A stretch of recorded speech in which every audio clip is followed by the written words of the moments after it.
Super Mario Land 2 has quite a variety of enemies. Goombas, Koopas, and Piranha Plants make a return as usual, while most of the other ones are new and exclusive. You know what they say, hands to yourself, right? Because I almost don't want to destroy these new ones since I'll likely never see them again. So that got me thinking. Could we beat the entirety of Mario Land 2 while destroying each of them, yet not physically touch them? That's what we're here to find out. The rules for this are as follows. I won't be allowed to take damage from enemies. Normally you destroy these creatures by jumping on them, but since that's also technically touching them, that's not allowed either. Which means the only way we're going to be able to destroy these suckers is with a fire flower. Now, the only enemies I won't be counting are the ones that can't be destroyed no matter what we do, both jumping and fire flower included. While we do get to choose the order of the worlds we do, almost all the levels in those worlds are in order, so we pretty much have to beat every single one. So, without further ado, let's go! Starting things off, we go into Mushroom Zone, aka the tutorial level, which first shows us Tiny Mario. Obviously, we can't do anything in this form, so we have to collect a mushroom and fire flower without jumping or taking damage from enemies. Then we just go back to the very beginning of the level and play it through, destroying everything we see in our path. If you're quick about it, you can beat this no problem. Now, you may also notice throughout this video that I'm not hitting the top bell leading to a minigame. You'd think that helped me out, right? Well, not in this case. See, I risk losing the fire flower, which means that once I go to the next level, I would have to find another one in a different block, and then go back to the beginning to play through the level. Now we get to the world map. The fact that this is running on a Game Boy is really magical. I always like to start with Mario Zone, so that's where we'll be heading first. Fiery blocks made me realize that I'm really gonna need to check these levels thoroughly, as there was one Koopa near the bottom after the first pipe. I was totally unaware of that at first. Then one main thing worth noting about this level is this section here where you're supposed to use the bunny power-up to hover over these spikes. The only problem with this scenario is once I come out of the following pipe, there's these screws I need to traverse to get to the fire flower in the block above. This might be a possibility, but luckily there's the 2-block platform above the spikes that I can get to by jumping from the question block. Then there's this next section where you're supposed to use the bunny power-up to float down. But by simply staying on the left side the entire time, falling to the bottom, I can avoid the spikes and move on. Mario the Circus Star, aka Mario's Crotch, is next. Casually avoiding and shooting the pig birdos and teddy bears, we move forward, and there's this part of the level in the challenge requiring us to go down this pipe as there's a couple of Goombas below. The first one's no problem, but the second one had me worried. I had to squeeze in there just right so that I could shoot the fireball at him and not physically touch him. Then we have to choose one of the 4 platforms going up, and we can't go back and choose otherwise. Since there's the Goomba on the second set, it requires us to go up that one. Otherwise, that's about it for this level. Beware Jagged Spikes required me to destroy the clowns that came out of certain blocks, plus run on top of the crane section to destroy some enemies. Otherwise, this was a cakewalk. The boss level with the interdimensional Legos required me to dodge the attacks of the 3 little pigs. These bosses aren't super tricky, and it only makes it slightly harder with this challenge. So then I huffed, and I puffed, and I blew up the pigs with the fireballs, getting us our first golden coin and ending our journey in Mario Zone. Moving on to Macro Zone, one thing I didn't realize about this first level was the section where you're supposed to break the fire flower blocks and go above the pipe. It's here that we encounter 2 more enemies. While I was there, I wanted to run through the secret goal in case we got stuck in regular courses. The secret auto-scroller afterwards didn't have any enemies, so it was more than possible. After going back to the main level, I beat that with no problems as well. The only thing worth mentioning on level 2 are those enemies that fly away from you.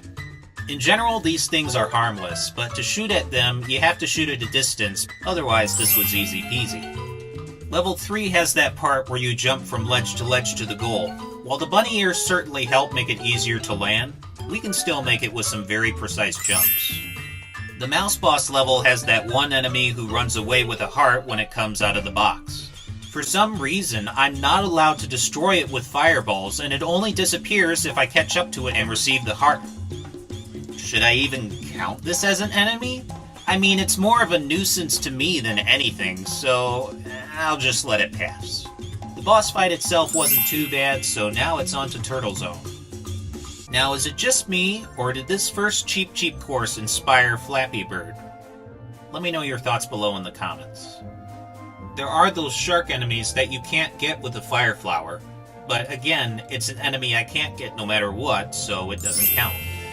Moving on, in order to access the secret course in level 2, we need to be Tiny Mario. Even though it won't make a difference for the challenge, I wanted to try it out anyway and make sure there were no more enemies I was missing. I started the secret course with just a mushroom, and so I had to be careful of avoiding this Koopa so I could get to the other side and destroy it with a Fire Flower. Then there's this next section that again requires the bunny power-up, which follows by an enemy appearance on the other side. I thought it would deem this level impossible at first, but by switching power-ups to Glide and then going to the end for a Fire Flower made this doable. Also, the palm trees were kind of giving me Mario 3D World vibes. So then I went back to complete the second level and moved on to the boss. Nothing much to say about it, I just had to be careful of not touching the squids. Tree Zone started decently with level 1, but level 2 is when disaster strikes. The first part is no problem, but getting further in, we spot these guys! Now, at the beginning of the video, I mentioned how the enemies wouldn't count if there was no way of destroying them, but this one can, requiring a jump. So with that said, it is not possible to beat Super Mario Land 2 while destroying every enemy without touching them. And you want to know the funny thing? These enemies are only exclusive to this level. But since we've made it this far, let's go through the rest of the game and see how much more is required. I tried out the secret course even though it's another optional one, and it wasn't much trouble. Once we get to the top, there's these splitting paths allowing us to choose between these two levels. The one on the left can't be done because of this pipe with two ends between the leaves. We can get the fire piranha on top, but not the one on the bottom. The coins below are meant to be collected with the bunny ears, and obviously we can't have two power-ups at once.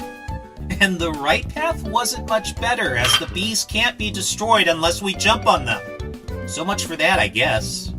Luckily, the boss level and fight were pretty easy to knock out.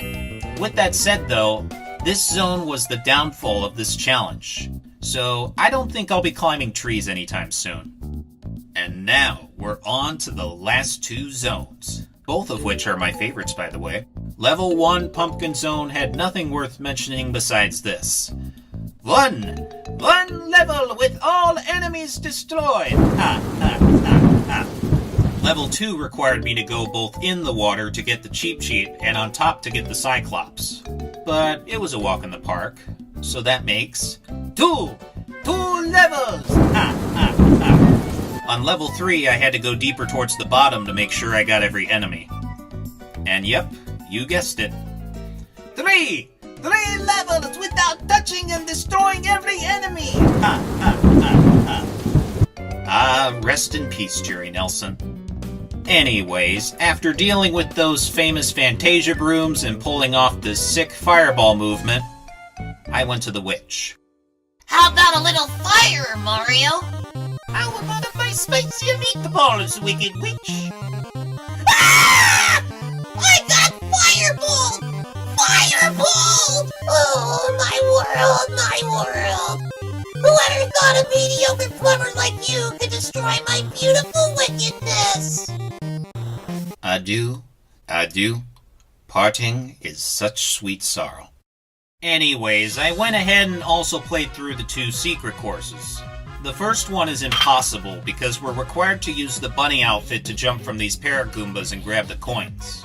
On the other hand, the second one is, but of course, you gotta be really careful as you're aiming those fireballs. Now it's time for space. On the way over, I decided to try that side-scrolling level, which luckily didn't give me any issues. But then there was actually getting to space, which required us to use this bubble provided by the hippo statue. but there's enemies both in the water and in the air, which basically means I kinda need to play this level twice. I did eventually beat this, but it was truly painful. And we've finally made it to space! So you thought Mario Odyssey was Mario's first time on the moon? Think again.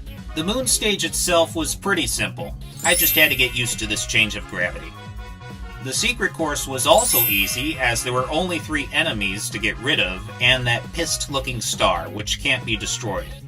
But going on to the star stage... yeah, apparently these stars are pretty upset at me, and I don't think they'll be getting over things anytime soon.